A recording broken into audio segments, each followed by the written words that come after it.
네, 안녕하세요. 오늘 영상에서는 반도체 검사 장비 기업 인텍플러스의 정량적 지표 가시화 및 분석을 좀 시작을 해보겠습니다.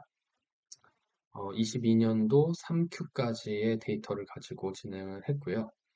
본격적으로 설명을 하기에 앞서서 본 영상은 저 개인적인 분석을 공유를 해보는 것이니까 통찰력은 부족하고 오류나 부족함은 많을 수가 있습니다. 수용적인 태도보다는 비판적으로 들어주시고 관련 주식의 매수 매도 추천을 위해 공유되지 않았습니다.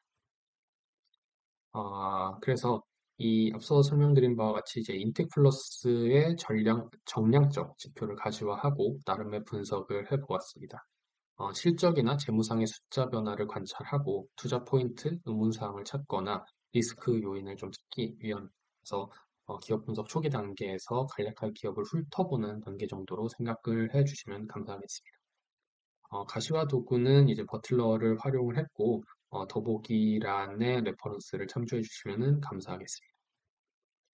그래서 실적을 좀 요약을 해보면은 일단 들어가기에 앞서서 이 인텍플러스를 분석하기에 앞서 좀 기억을 해 두시면 좋을 게 인텍플러스는 최근 기준으로 분기에 매출액 300억 이상 그리고 영업이익 50억 이상이면은 준수한 수준으로 보인다. 정도는 제 머릿속에 넣고 가시면은 좋을 것 같습니다. 그래서 실적을 좀 보면은 실적은 이제 쭉 한 근 5년간 견조하게 상승을 하다가 21년 3분기에 피크를 찍고 현재까지 이제 감소하는 추세를 보여주고 있습니다. 다만 이 매출액은 좀 줄어드는 가운데서 나름의 자구책이 좀 작동을 했는지 영업이익은 그거에 비례해서 빠지지는 않는 어느 정도는 지금 바닥을 형성하는 모습을 보여주고는 있습니다. 또 한 가지 좀 특징적인 게 이 시가총액이 매출액을 좀 따라서 움직이고는 있는데 이게 워낙 성장이 가팔랐기 때문에 좀 이런 모습을 보여주는 것 같습니다. 왜냐하면 뭐 상당히 많은 반도체 기업들은 실적에 따라서 움직이기보다는 오히려 반도체 사이클에 따라서 이 시가총액이 움직이는 경우도 상당히 많기 때문에 이 부분은 좀 특징적이라고 하면은 특징적일 수 있는 부분이라고 생각을 하겠습니다. 그리고 어떤 아웃라이어를 제외하면은 평균적으로 한 20% 내외에서 OPM이 형성이 된다. 그래서 기억을 해 두시면 좋을 게 다시 한번 말씀드리지만 분기 매출액 300억 이상, 영업이익 50억 이상이면은 상당히 준수한 수준이다라고 생각을 해 주시면 좋겠습니다. 재무를 좀 살펴보면은 전반적으로 부채 비율은 높은 수준을 보여주고 있습니다. 그리고 현금 흐름 같은 경우에는 이렇게 들쭉날쭉한 경우가 보이는데 이것은 이제 매출 채권의 영향이라고 판단이 됩니다. 그래서 사실 이렇게 현금 흐름이 마이너스로 찍히고 들쭉날쭉하게 되는 것은 사실 중요하지는 않고 결론적으로는 이제 마이너스 현금 흐름을 신경 쓰지 않고 이제 뭐 영업이익이라든지 순이익을 중심으로 관찰을 하면 될 것 같다라는 생각을 하고 있습니다. 그래서 왜 이걸 신경을 쓰지 않아도 되는지는 뭐 이 다음 글을 참조하셔도 되고 이 영상을 이거에 관련된 영상을 참고하셔도 좋을 것 같습니다. 이 밸류에이션 밴드를 좀 살펴보면은 PBR 기준으로는 역사적으로 상당히 낮은 수준으로 내려와 있습니다. 뭐 최근 ROE가 약 30% 수준임을 감안한다면 이 하단 밴드인 PBR 밴드인 2.47이라는 PBR은 좀 부담이 되는 수치는 아니다. 다만 막 아주 싸다라는 느낌은 들진 않지만 그래도 부담되는 수준은 아니다라고 할 수가 있겠고요. PER 기준으로는 역시나 역사적으로 굉장히 낮은 수준에 있기는 하나 22년도 2분기부터 시작된 이 감익이 언제까지 지속될지에 따라서 사실 현재 주가가 현재 시총이 싼지 비싼지가 다시 판단을 해야 될 거라고 생각을 합니다. 예를 들어 이익이 계속 빠지게 되면은 현재 시총도 상당히 PER 기준으로 부담이 되는 수준이 될 수가 있기 때문에 언제까지 감익이 될지 혹은 어느 수준까지 감익이 될지를 추정하는 것도 상당히 중요하다고 생각을 합니다. 다음은 이 사업 부문별 매출이 되겠는데, 여기서 디테일하게 설명드리기는 좀 그렇지만, 이제 인텍플러스라는 기업은 반도체의 외관 검사를 하는 게 한 65%의 매출 비중을 가지고 있고, 이 반도체 내부에 서브스트레이트라는 곳이 있는데, 이 서브스트레이트의 범프를 검사하는 장비가 한 25% 정도가 됩니다. 그리고 나머지가 뭐 디스플레이나 2차 전지 쪽으로 이제 매출이 발생을 한다고 보시면 될 것 같습니다. 그러니까 거의 상당 부분이 한 90% 정도가 이 반도체 검사 장비로 구성이 되어 있는 그런 기업이라고 보시면 되겠습니다. 그래서 이 부분별 매출의 합계를 이제 분기별로 쭉 플롯을 해보면은 이 반도체 외관 검사 장비와 반도체 미드엔드 검사 장비, 즉 이제 반도체 내부의 서브스트레이트를 검사하는 장비가 사실상 대부분의 매출을 차지하고 있고 메인 성장 동력이라고 보시면 되겠습니다. 현재까지는 메인 성장 동력이라고 보시면 되겠습니다. 오히려 이 디스플레이 분야라든지 2차 전지도 여기에 일회성으로 한번 찍힌 것 외에는 뭔가 유의미한 실적이 찍히지는 않았습니다. 그래서 이 디스플레이 분야나 2차 전지 분야는 약간 플러스 알파 정도 수준으로 생각을 해야 되지 않을까라는 생각을 하고 있습니다. 네, 그래서 이 인텔플러스가 앞으로 잘 되려면 글쎄요, 이 반도체 검사 장비는 당연히 좀 더 잘 돼야 될 것 같고 혹시나 플러스 알파로 기대해야 부분이 이제 디스플레이 분야나 2차 전지 분야 정도로 생각을 해주시면 될 것 같습니다. 네, 앞서 설명드렸던 바와 같이 이제 디스플레이나 2차 전지가 사실상 거의 매출액이 없었기 때문에 대부분 이제 반도체 쪽에서 매출액 비중이 높은 것을 확인할 수가 있고 거의 90%에 육박하는 것을 확인할 수가 있습니다. 이제 그 히스토리컬리 이 부분별 매출액이 어떤 식으로 변화했는지를 이제 플롯을 해봤는데 이 반도체의 외관 검사 장비는 상당히 현재까지도 가장 최근까지도 굉장히 급격한 상승을 보여주는 것을 확인할 수가 있습니다. 다만 조금 아쉬운 점은 이 반도체의 내부 서브스트레이트 검사 장비는 최근 분기 들어서는 어느 정도 좀 플랫한 양상을 좀 보여주고 있는데 이쪽 분야가 상당히 마진이 높은 걸로 알고 있습니다. 근데 이런 높은 마진을 가지는 이 사업부의 매출이 어느 정도 정체가 된다라는 점은 좀 부정적으로 볼 수 있는 여지지 않나, 요소이지 않나라고 생각을 하고 있습니다. 다음으로는 이 지역별 매출 비중입니다. 지역별 매출 비중은 상당히 다변화된 것으로 보입니다.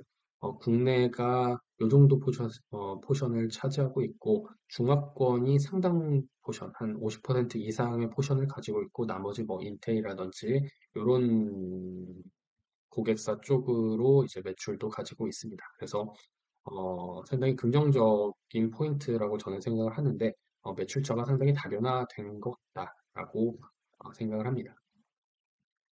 또 한 가지 특징적인 게 중화권 쪽, 특히 중국 쪽으로도 상당히 매출의 비중이 큰데, 이 최근에 이 미중 반도체 전쟁으로 인해서 이 중국 쪽 노출도가 큰 것이 리스크가 될 수도 있고, 혹은 기회가 될 수도 있겠습니다. 물론 뭐 검사 장비를 뭐가 직접적으로 어떤 제재 대상으로 삼지는 않을 거라는 게 어느 정도의 컨센서스지만 이제 중국 쪽에서도 이제 선단 공정이라든지 좀 전공정 장비를 좀 받지 못하게 되면은 자연스럽게 이제 검사 장비의 어떤 수요도 좀 줄 수가 있기 때문에 뭐 리스크가 될 수도 있지만 그렇다고 중국이 상당히 중요한 뭔가 이, 이 국가 차원에서도 상당히 중요한 반도체 산업을 그냥 버리지는 않을 것 같아서 저는 오히려 기회가 될 수 있지 않을까라는 생각을 하고 있습니다. 어, 각 지역별로 매출액은 정말 꾸준하게 고르게 상승을 해서 현재의 높은 매출액을 달성한 것을 확인할 수가 있습니다. 다만 여기서 조금 좀 주의 깊게 체크를 해봐야 될 게 이 중국 쪽의 매출이 최근에 굉장히 급격하게 상승을 했다가 가장 최근 분기에는 급락을 한 것을 확인할 수가 있습니다. 그래서 과연 이렇게 데이터가 찍힌 게 어떤 요인인지는 좀 면밀하게 살펴볼 필요가 있다.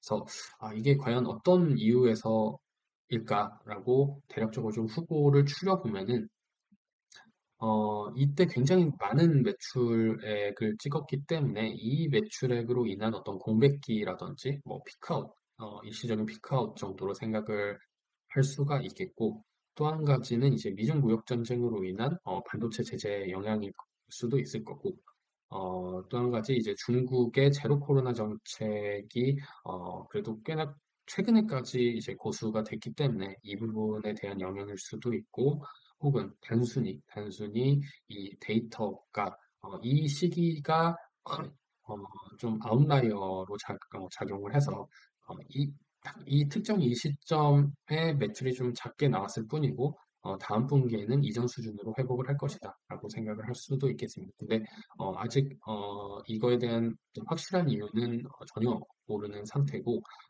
추후에 이런 것들을 좀 이렇게 찍혀진 이유를 좀 살펴보는 게 필요하다고 생각을 합니다. 어, 그다음에 이제 이것은 뭐 1Q, 2Q, 3Q, 4Q의 분기별 매출액을 이제 연도별로 표시를 한 건데 보시는 바와 같이 이제 계절성은 딱히 보이지 않는 것을 확인할 수가 있었습니다. 어, 이 인트플러스는 이 19년도 이전까지는 이제 매출액도 좀 작고 적자도 상당히 많이 발생을 시키면서 상당히 불안정한 실적을 보여줬지만 그 이후에는 이제 매출액이 또 증가를 하면서 꾸준하게 이익을 잘 내주고 있는 것을 확인할 수가 있습니다. 이 매출액을 좀 뜯어보면은, 이 매출액 중에서 원가가 차지하는 비율, 매출 원가율은 약 50에서 60% 정도로 좀 준수한 편이라고 생각을 합니다. 물론, 뭐 플랫폼 기업과 같이 그러니까 굉장히 낮은 매출 원가율을 가지는 고정비형 기업으로는 볼 수는 없고, 이제 매출액이 증가하면은 뭐 그에 따라 매출 원가도 따라가는 어느 정도는 이제 변동비성 기업으로 보는 게 맞을 것 같습니다. 다만 이제 나름의 높은 마진을 가지고 있기 때문에 이제 매출액이 증가할 때 이 레버리지 효과, 나름의 레버리지 효과를 기대해 볼 수가 있을 것 같다라고 생각을 합니다. 판관비도 최근에 판관 비율도 상당히 낮은 수준을 유지를 하고 있는데, 이거 역시도 나름의 레버리지 효과로 이제 매출액이 증가를 하면서 상당히 이 판관 비율도 좀 낮은 수준을 유지하는 것을 확인할 수가 있습니다. 그래서 이제 참고로 말씀을 드리자면 이제 비슷한 성격, 예를 들어 후공정 장비라든지 검사 장비를 취급하는 다른 기업들의 매출 원가를 좀 비교를 해 보면은 이제 넥스티는 한 32% 정도, 파크 시스템즈는 35% 정도로 상당히 높은 마진을 가지고 있는 것을 확인할 수가 있습니다.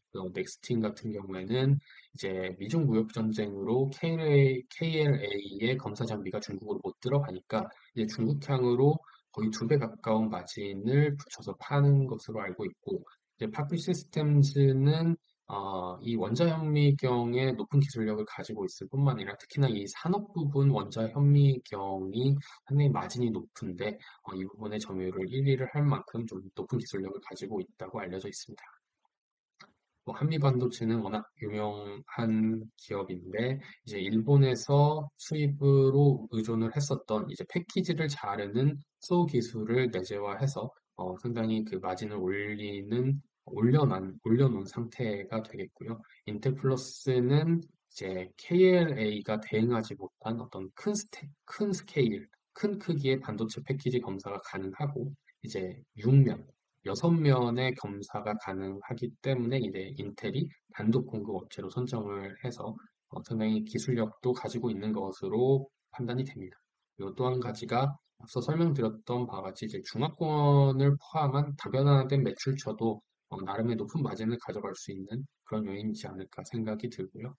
이오테크니스는 한 65% 정도 수준을 보여주고 있습니다. 그래서 이렇게 봤을 때 인텍플러스의 마진은 아주 빼어난 수준은 아니지만 그래도 상당히 준수한 수준을 보여주고 있다고 생각을 해주시면 되겠습니다. 다음으로는 제가 가장 고민이 큰 부분이긴 한데, 어, 이 부분은 아마도 이게 영상을 두 개로 나누어야 될 것 같아서, 다음 영상에서 바로 그 연이어 있는 다음 영상에서 좀 설명을 드리도록 하겠습니다.